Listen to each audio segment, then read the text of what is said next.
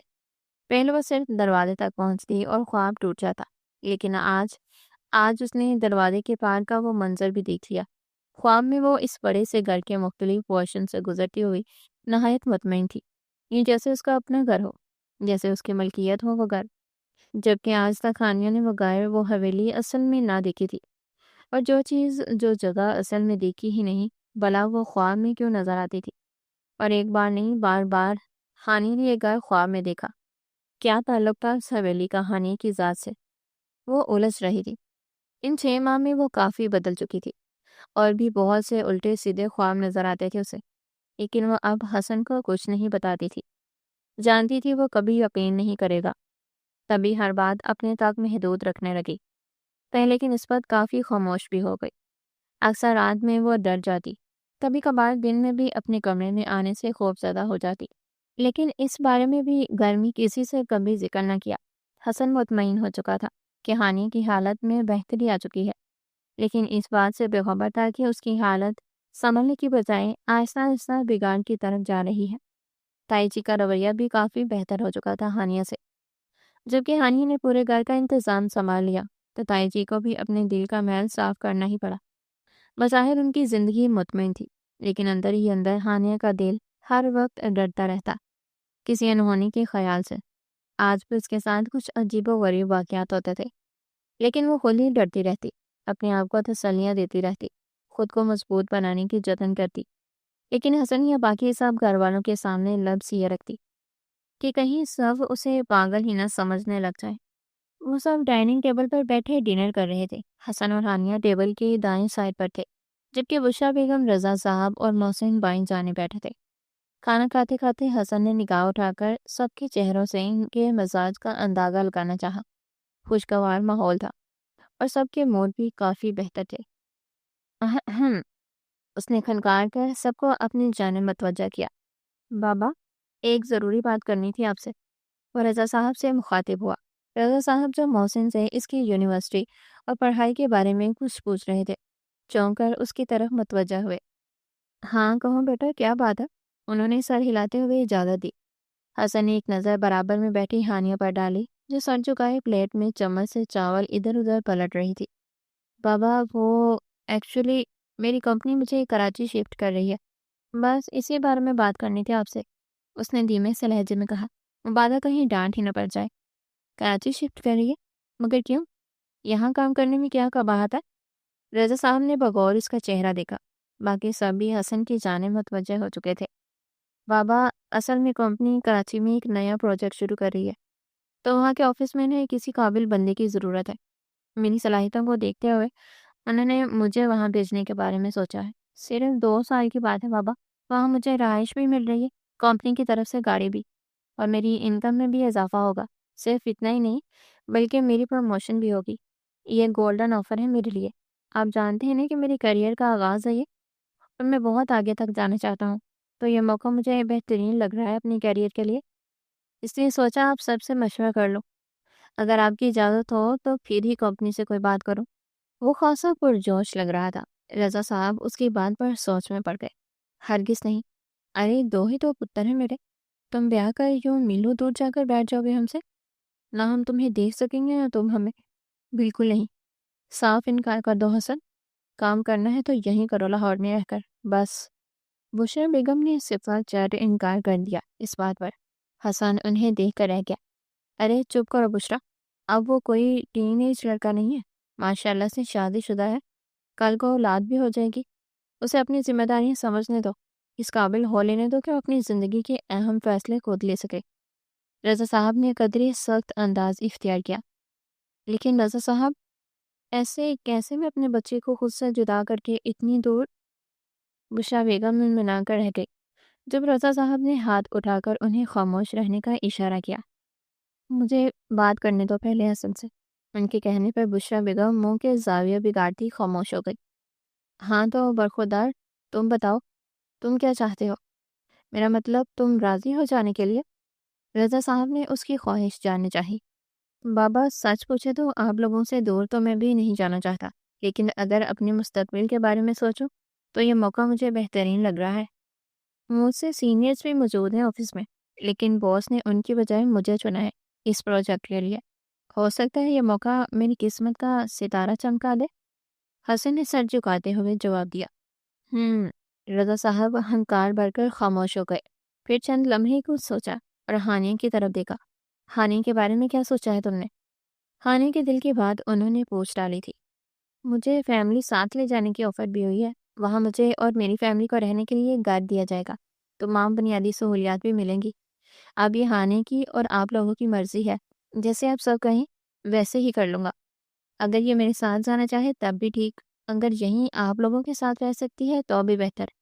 حسن نے فقط ان کا دل رکھنے کی خاطر یہ سب کہا تھا، ورنہ اس کا دل تھا کہ ہانیہ بھی اس کے ساتھ ہی جائے۔ دیکھو بیٹا، تم سمجھدار ہو اور اب شادی شدہ بھی۔ ہم لوگوں نے کبھی بھی تم پر یا محسن پر اپنے فیصلے مسلط کرنے کی کوشش نہیں کی۔ شادی ایک بہت بڑی ذمہ داری ہے جس کے بعد انسان کو چونچلے چھوڑ کر پریکٹیکل لائف میں سنجیدہ ہونا پڑتا ہے۔ مجھے خوشی ہے کہ تم ذمہ داری کا مظاہرہ کرتے ہوئے اپنے مستقبل کے بارے میں سوچ رہے ہو۔ اگر یہی موقع تمہاری ترقی کی سیڑھی بنتا ہے تو ہم کبھی بھی تمہاری ترقی کی اس راہ میں رکاوٹ نہیں بنیں گے۔ باقی رہی بات ہانیہ کی، تو ابھی تم دونوں کی نئی نئی شادی ہے، بمشکل 6 ماہ ہوئے ہیں شادی کو۔ ایسے میں تم وہاں رہو یا یہاں، یوں الگ الگ رہنا کچھ مناسب نہیں لگتا۔ تو بہتر ہے کہ تم ہانیہ کو بھی ساتھ ہی لے جاؤ۔ فقط 2 سالوں کی بات ہے، ان 2 سالوں میں کبھی تم اور ہانیہ یہاں کا چکر لگا لینا، کبھی ہم وہاں جائیں گے، 2 سال بھی آخر گزر ہی جائیں گے۔ ہم بس اپنے بچوں کو خوش دیکھنا چاہتے ہیں، اور اس خوشی کے لیے اگر کچھ عرصے کی دوری برداشت کرنا بھی پڑے تو میرے خیال میں یہ گھاٹے کا سودا ہرگز نہیں ہے۔ کیوں بشرا بیگم؟ رضا صاحب نے نرمی سے کہتے ہوئے آخر میں بشرا بیگم کو دیکھا، جنہوں نے فقط ایک خفا سی نظر ان پر ڈالنے پر ہی اکتفا کیا تھا۔ بہت شکریہ بابا، آپ نے بہت بڑا بوجھ ہلکا کر دیا میرے سر سے، ورنہ میں کل سے اسی بارے میں سوچ سوچ کر پریشان تھا کہ آپ کو اور اماں کو کیسے مناؤں گا۔ تھینک یو سو مچ۔ حسن کے ایکسائٹڈ ہونے پر رضا صاحب مسکرا دیے۔ وہ دروازہ نوک کرتا باس کی اجازت سے ان کے کیبن میں داخل ہوا۔ وہاں اس کے باس اسد بے کے علاوہ ایک اور شخصیت بھی موجود تھی۔ حسن نے زیادہ دھیان نہیں دیا اس کی طرف۔ سر، کچھ بات کرنی ہے آپ سے، اگر آپ فری ہیں اس وقت تو۔ حسن نے ایک نگاہ اسد بے کے سامنے بیٹھے شخص پر ڈالی، اور اسے اعتراف کرنا پڑا تھا کہ وہ جو بھی تھا انتہائی خوبرو اور دلکش شخصیت کا مالک تھا۔ رنگت انتہائی سفید تھی، سبز رنگ آنکھیں جن میں ایک خاص چمک آنکھوں کو مزید دلکشی عطا کر رہی تھی۔ برے بال جیل سے سیٹ کیے گئے تھے۔ 3 پیس سوٹ میں ملبوس وہ شخص شاہانہ انداز میں بیٹھا تھا۔ اس کے ہر انداز سے اس کی عمارت ظاہر ہو رہی تھی۔ ایک عجیب سی کشش تھی اس کے وجود میں کہ حسن بھی متاثر ہو کر رہ گیا۔ ہاں کہو حسن۔ حسن بے کے مخاطب کرنے پر حسن ان کی جانب متوجہ ہوا۔ سر، آپ نے ٹرانسفر کی بات کی تھی مجھ سے، تو میں راضی ہوں کراچی جانے کے لیے۔ آپ مجھے بتا دیجیے گا کہ کب جانا ہے۔ حسن نے جواب دیا۔ اس کے ساتھ ہی اس نے واضح محسوس کیا تھا کہ اس کی بات پر پہلے بے نیاز سا بیٹھا وہ خوبرو شخص ایک دم چونک کر اس کی طرف دیکھنے لگا تھا۔ پھر اس کے لبوں پر بڑی پورے اصرار سی مسکراہٹ نے اپنی جھلک دکھائی، چہرے کی چمک میں بھی اضافہ ہوا تھا۔ بہت خوب حسن، مجھے تم سے یہی امید تھی۔ اگلے ہفتے تمہیں جانا ہے Karachi. By the way, family بھی ساتھ لے کر جا رہے ہو یا اکیلے؟ ہمیں ابھی بتا دو تاکہ اسی حساب سے ہم تمہاری رہائش کا بندوبست بھی کر سکیں۔ اس کے بعد پر اسد بیگ بھی ایک دم سے بے تحاشا خوش ہوئے۔ حسن الجھ سا گیا کہ اتنا خوش ہونے والی کون سی بات ہے اس میں۔ سر، میں اور میری وائف ہوں گے، ہم دونوں ہی جائیں گے بس۔ سوچوں کو جھٹکتے ہوئے حسن نے انہیں جواب دیا۔ اس سے کچھ فاصلے پر بیٹھے اس شخص کی مسکراہٹ مزید گہری ہوئی۔ وہ پین ہاتھ میں پکڑے انگلیوں کی مدد سے اسے گھما رہا تھا۔ اوکے، 1-2 دن میں تمہیں فائنل ڈیٹ بتا دی جائے گی اور بکنگ بھی ہو جائے گی۔ تب تک یہاں کے جو چند کام ہیں تمہارے ذمے، انہیں مکمل کر لو تم۔ اسد بیگ کے کہنے پر وہ سر ہلاتا ان کے کیبن سے نکل آیا۔ اس کے جانے کے بعد اسد بیگ نے فاتحانہ نگاہوں سے سامنے بیٹھے اس شخص کی جانب دیکھا جو آنکھوں میں جنون خیز چمک لیے اسد بیگ کی طرف ہی دیکھ رہا تھا۔ لبوں کی پر اسرار مسکراہٹ بدستور قائم تھی۔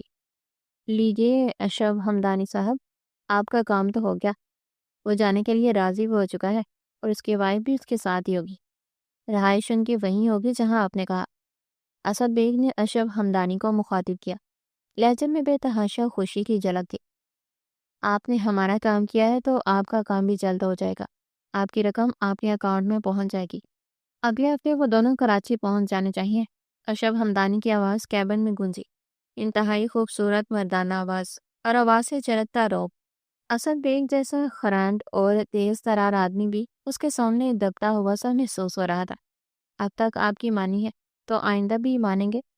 ویسے ایک بات مجھے سمجھ میں نہیں آئی کہ ہماری کمپنی میں اتنے قابل لوگ موجود ہیں، پھر آپ نے حسن رضا کو ہی کیوں چنا اور ان کی رہائش کے لیے وہی حویلی کیوں؟ کراچی میں اور بھی تو بہت سی جگہ ہیں رہنے کے لیے، اور اس کے کراچی جانے میں بھلا آپ کو کیا فائدہ ہو سکتا ہے جو اتنی خطیر رقم کے بدلے آپ یہ کام کروا رہے ہیں مجھ سے؟ اسد بیگ نے آنکھیں سکیڑ کر اشرف ہمدانی کو دیکھا۔ جب کسی انسان کو مفت میں آم مل رہے ہوں تو اسے صرف آم کھانے سے مطلب ہونا چاہیے، گٹلیاں گننے میں اپنا وقت اور انرجی کیوں ضائع کر رہے ہیں آپ؟ اشرف ہمدانی کی بات پر اسد بیگ گڑبڑا کر رہ گئے۔ اس کا لہجہ صاف صاف یہ بات جتا رہا تھا کہ اس کا ذاتی معاملہ ہے اور اسد بیگ اس معاملے میں مداخلت نہ ہی کرے تو بہتر ہے۔ خیر، میں چلتا ہوں اب۔ آپ کی اور میری کمٹمنٹ بس یہی تک تھی۔ شام تک آپ کی رقم آپ کے اکاؤنٹ میں ٹرانسفر ہو جائے گی۔ اشرف ہمدانی اٹھا۔ اسد بیگ نے بھی کھڑی ہو کر الوداعی مسافے کے لیے ہاتھ بڑھایا۔ اشرف نے فقط ایک نگاہ اس کے بڑے ہوئے ہاتھ پر ڈالی، پھر ہاتھ ملائے بغیر کوٹ جٹک کر سیدھا کرتے ہوئے کیبن سے نکل گیا، جبکہ اسد بیگ بڑبڑاتے ہوئے کرسی پر بیٹھ گئے۔ وہ اسد بیگ کے کیبن سے نکل رہا تھا جب نظر سامنے ٹیبل کے پیچھے بیٹھے حسن پر پڑی۔ ایک طنزیہ مسکراہٹ نے اشرف ہمدانی کے لبوں کو چھوا۔ آنکھوں میں استحضاء کا رنگ غالب تھا۔ بے نیازی سے متوازن چال چلتا ہوا وہ لفٹ کا بٹن پریس کرتا اندر داخل ہوا۔ لفٹ بالکل خالی تھی۔ دروازہ بند ہوتے ہی اس نے لفٹ کی دیواروں کی جانب دیکھا۔ اگر کوئی عام انسان لفٹ میں موجود ہو تو دیواروں میں اس کا عکس نظر آتا ہے کہ لفٹ کی دیواریں کسی آئینے کی مانند نظر آتی ہیں، لیکن اس وقت وہاں اشرف کا عکس نظر نہیں آ رہا تھا۔ جس جگہ وہ کھڑا تھا عکس میں وہ جگہ خالی دکھائی دے رہی تھی۔ لبوں پر مسرور سی مسکراہٹ سجائے اس نے دیوار پر انگلی سے ٹچ کیا۔ اگلے ہی لمحے وہاں ہانیہ کی خوبصورت تصویر جگمگا رہی تھی۔ تصویر میں اس کے چہرے پر بھی مسکراہٹ تھی۔ بہت کم وقت رہ گیا ہے تمہاری اور میری روبرو ملاقات ہونے میں، بس کچھ دن اور، میرا انتظار ختم ہونے کو ہے۔ دلچسپی سے اس تصویر کو دیکھتے ہوئے اس نے سرگوشی کی تھی۔ اس کی آنکھوں کا سبز رنگ تبدیل ہو کر سرخی میں ڈلنے لگا، پھر دیکھتے ہی دیکھتے وہ تصویر مٹ گئی۔ لفٹ بھی رک چکی تھی۔ وہ آنکھوں پر گوگلز چڑھاتا مضبوط قدموں سے چلتا لفٹ سے نکل کر ایک جانب بڑھ گیا۔ اداس ہو؟ وہ ٹرین میں بیٹھے کراچی کی جانب محو سفر تھے جب حسن نے اپنے کندھے پر سر رکھ کر بیٹھی ہانیہ سے پوچھا۔ رات کا تیسرا پہر چل رہا تھا لیکن دونوں کو ہی نیند نہ آ رہی تھی۔ ہانیہ نے ایک نظر اس کی جانب دیکھا، پھر نفی میں سر ہلاتی سیدھی ہو بیٹھی۔ نہیں، اداس تو نہیں ہو، بس یوں ہی بے چینی سے محسوس ہو رہی ہے۔ پہلے کبھی گھر والوں سے اتنی دور نہیں گئی نا، شاید اس لیے دل گھبرا رہا ہے یہ سوچ سوچ کر کہ 2 سال کیسے رہوں گی سب کے بنا۔ وہ دھیمی سی آواز میں بول رہی تھی۔ میں تو تمہارے ساتھ ہوں نا، اور پھر زندگی میں کچھ پانے کے لیے قربانی تو دینی ہی پڑتی ہے۔ صرف 2 سال کی بات ہے، اس کے بعد ہم سب اکٹھے ہی رہیں گے۔ حسن نے اس کے کندھے کے گرد بازو حمائل کرتے ہوئے اسے اپنے ساتھ لگایا۔ اسے بھی کچھ اچھا نہیں لگ رہا تھا یوں گھر والوں سے اتنی دور رہنا، لیکن فقط اپنے اچھے مستقبل کے لیے وہ جانے پر تیار ہوا تھا۔ دوپہر 2 بجے کے قریب وہ لوگ کراچی میں اپنی مطلوبہ جگہ پر پہنچے تھے۔ سامنے حویلی کا بڑا سا آہنی گیٹ دکھائی دے رہا تھا۔ آؤ، حسن کے کہنے پر وہ بھی اپنا بریف کیس گھسیٹتی ہوئی اندر داخل ہوئی۔ وہ حویلی اب ان دونوں کے سامنے تھی۔ دونوں دائرانہ جائزہ لے رہے تھے اس جگہ کا۔ سامنے کا پورشن جدید انداز میں تعمیر کروایا گیا تھا جہاں حسن اور ہانیہ کو قیام پذیر ہونا تھا۔ تھوڑا سا آگے بڑھنے پر حویلی کا وہ حصہ نظر آنے لگا جو کھنڈر کی سی شکل اختیار کر چکا تھا۔ حویلی تا حد نگاہ پھیلی ہوئی تھی۔ ہانیہ ٹھٹک سی گئی اس حویلی کو دیکھ کر۔ کچھ عجیب سا احساس ہوا تھا اسے۔ وہ کراچی پہلی بار آئی تھی، لیکن یوں محسوس ہو رہا تھا جسے اس حویلی سے، اس گھر سے اس کا بہت پرانا اور پکا رشتہ ہو، جیسے وہ پہلے بھی اس حویلی کے در و دیوار سے واقفیت رکھتی ہو۔ وہ اس حویلی کو پہلے بھی کہیں دیکھ چکی تھی، لیکن کہاں، یہ ذہن میں نہیں آ رہا تھا۔ وہ اپنے ہی خیالوں میں الجھی ہوئی حویلی کے پرانے حصے کو دیکھے جا رہی تھی جب اسے تپش کا احساس ہوا۔ اس نے چونک کر ادھر ادھر دیکھا، تبھی کسی نے اس کے کان کے قریب سرگوشی کی، welcome to my homeland. Hania خوف سے سرد پڑنے لگی۔ یہ آواز وہ پہچانتی تھی، یہ آواز، یہ لہجہ اس کے لیے اجنبی ہرگز نہ تھا۔ تو کیا وہ یہاں بھی آن پہنچا تھا؟ اس کے ریڑھ کی ہڈی میں سنسنی خیز لہر دوڑ گئی۔ تپش کا احساس ختم ہو چکا تھا۔ وہ آنکھوں میں ہراس لیے کھڑی تھی جب حسن نے اس کے شانوں کو تھاما۔ کہاں کوئی ہو یار؟ کب سے بلا رہا ہوں، چلو اندر چلے۔ حسن کے کہنے پر اس نے خالی خالی نگاہوں سے اسے دیکھا، پھر ایک نظر حویلی کے پرانے حصے پر ڈالی، جس کے بڑے سے داخلی دروازے پر ایک بڑا اور وزنی تالا ڈالا گیا تھا۔ گھر دیکھ کر حسن کا موڈ فریش ہو چکا تھا۔ تبھی وہ ہانیہ کو ساتھ لیے اندر کی جانے بڑھ گیا، جبکہ ہانیہ کی نگاہیں حویلی کے پرانے حصے پر ہی جمی تھی۔